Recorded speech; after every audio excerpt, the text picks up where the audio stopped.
evening.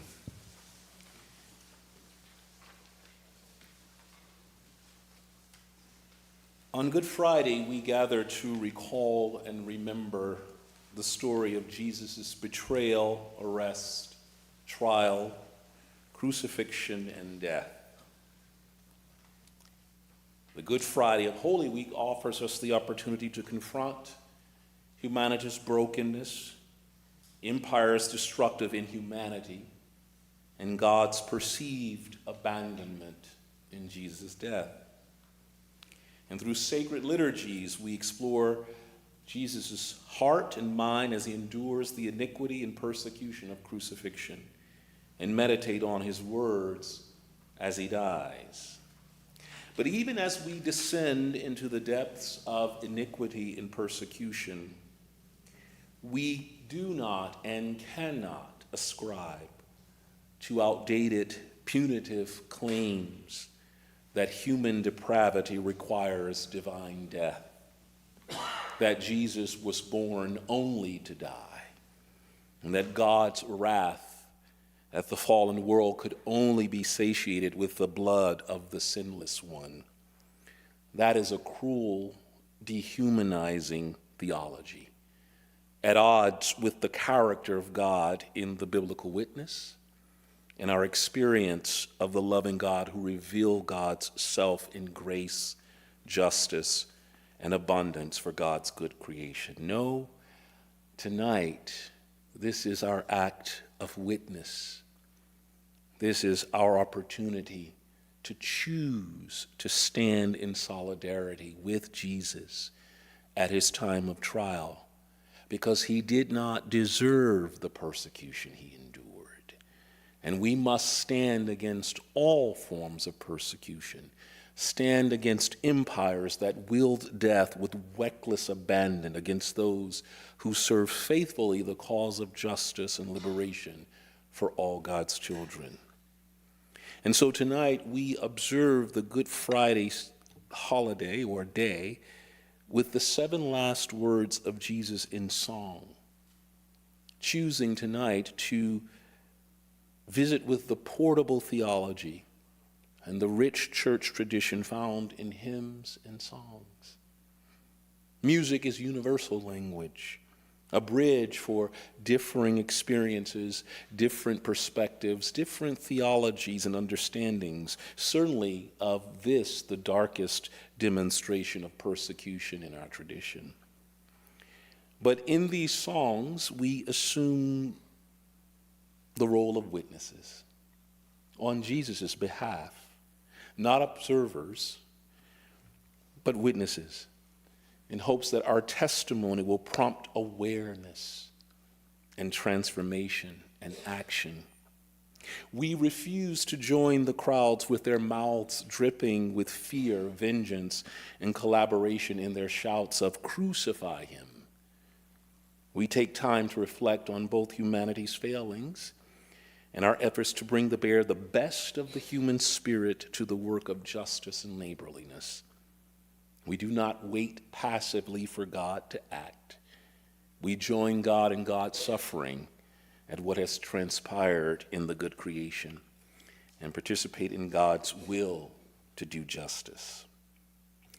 To set our context, I want to read the words of the prophet Isaiah, who prophesied the persecution of the servant who is committed to service to God and God's beloved. Isaiah says it this way: "Who has believed what we have heard, and to whom has the arm of the Lord been revealed? For he grew up before him like a young plant and like a root out of dry ground.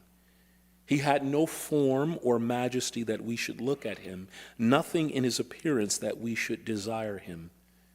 He was despised and rejected by others, a man of suffering and acquainted with infirmity, and as one from whom others hide their faces. He was despised, and we held him of no account. Surely he has borne our infirmities and carried our diseases, yet we accounted him stricken, struck down by God, and afflicted. But he was wounded for our transgressions, crushed for our iniquities. Upon him was the punishment that made us whole, and by his bruises we are healed. All we like sheep have gone astray. We have all turned to our own way. He was oppressed and he was afflicted, yet he did not open his mouth. Like a lamb that is led to the slaughter, like a sheep that before its shearers is silent, so he did not open his mouth. But a perversion of justice, he was taken away. Who could have imagined his future? For he was cut off from the land of the living, stricken for the transgressions of the world. They made his grave with the wicked and his tomb with the rich, although he had done no violence, and there was no deceit in his mouth. Will you join me in our unison prayer for this evening? Holy mystery, we are grateful for your love and mercy that have sustained us during this season. Tonight, we gather here feeling unsure and unprepared for the trial that lies ahead. We are unable to feel your presence as the powers of this world deny you and oppress the many. We ask for your strength to confront and endure the iniquity and persecution that befall the vulnerable. Grant us the courage to speak out against injustice and to work towards overcoming the evil that burdens humanity. Fill us with your hope, even as we confront the sting of death. Amen.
Father, forgive them. They do not know what they do.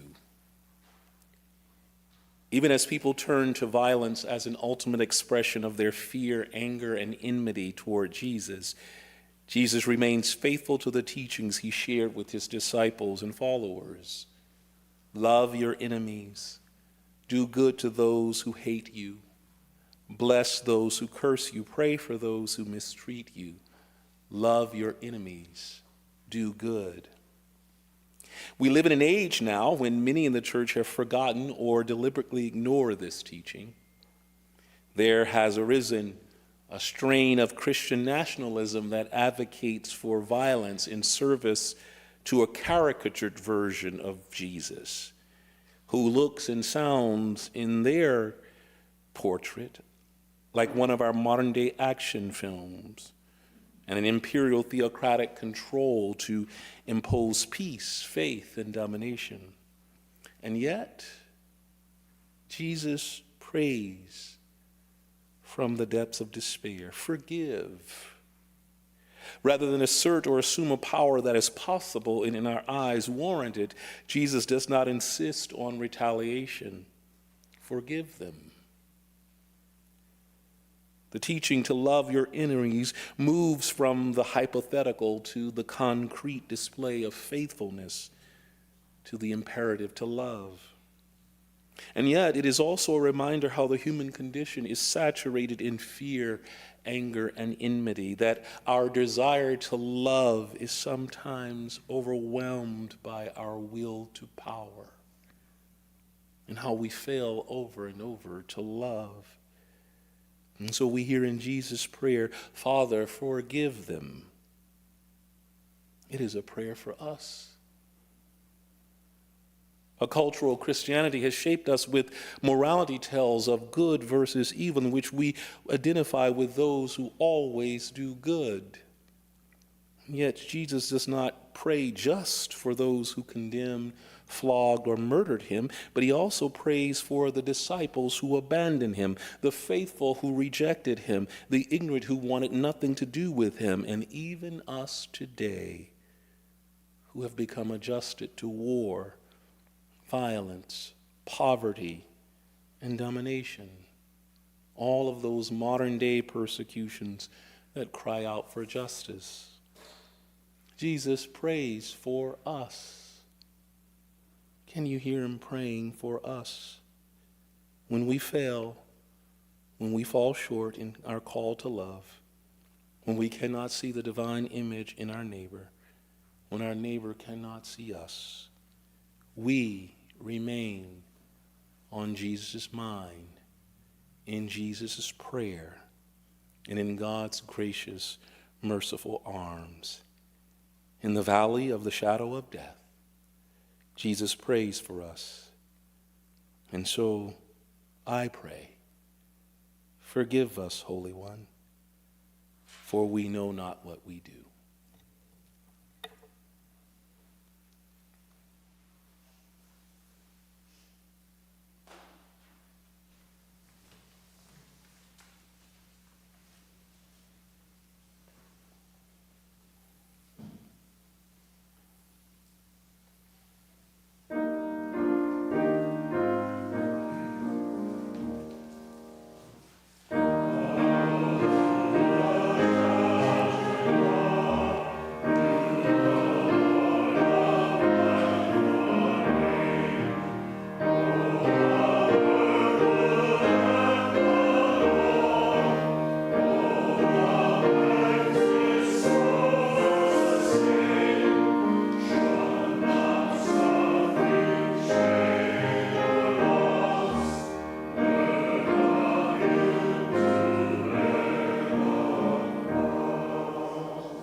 Eli, Eli, lama sabachthani, that is, my God, why have you forsaken me?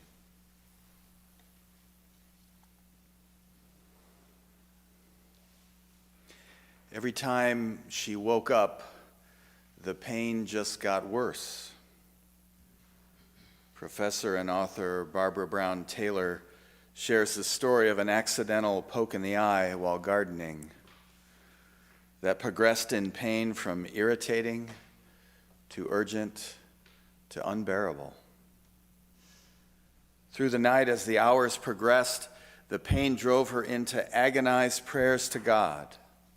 And as she said, "Turn me away from the God in charge of pain removal toward the God who had stayed with me through the pain, no matter what I said." On this Good Friday, and in the shadow of Jesus' plea to God of being forsaken, we are confronted with the human experience of pain and the wondering of what might be a faithful response to pain. Taylor says that pain is provocative, that pain begs for change, that pain is clarifying. It is by design an attention getter. To ask questions, to act for change, to shed what is unimportant. It would seem that we all, more or less, will have pain in the body at some point of some amount. Suffering is what our consciousness can bring with the pain and can be more difficult than the pain. The why or who or how long questions can all have downstream effects in which we might suffer from meaninglessness, lack of control, loneliness, grief, and hopelessness. And though the words that Jesus speaks here are also the beginning of Psalm 22, which makes its way to an affirmation of faith, Jesus may be struggling, like us, to wrestle with and weed out suffering from pain. I suspect in such matters there is no pat and simple answer. For sure, a faithful response to the suffering of oneself and other beings is to relieve it, resolve it, release it, if possible. Yet if we don't deny it, avoid it, cover over it, the attention getter called pain can become difficult medicine out of which good might come. After all, we strangely call it Good Friday. Taylor calls this journey with pain a spiritual practice. And so hopefully we approach the Good Friday story, the Good Friday scene, this human reality with humility and compassion. That we come to faithfully witness our human vulnerability and to be moved to pray to and to experience the God who is with us no matter what.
invite you to join me in the unison prayer of benediction. We will leave the chapel open if you want to spend some time in reflection and silence as the rest of us walk out in quiet. But we want to hold this time for any additional moments of reflection, prayer. We say it together. Surely this man was the Son of God. When silence falls, the setting sun is a fire on the hillside. When silence falls, the darkness has shades of mystery. When silence falls, the earth settles down in stillness. When silence falls, the night fills with the air of expectation. When silence falls, the forest listens for movement in the shadows. When silence falls, the family gathers to keep the vigil. When silence falls, the candlelight keeps watch in the chapel.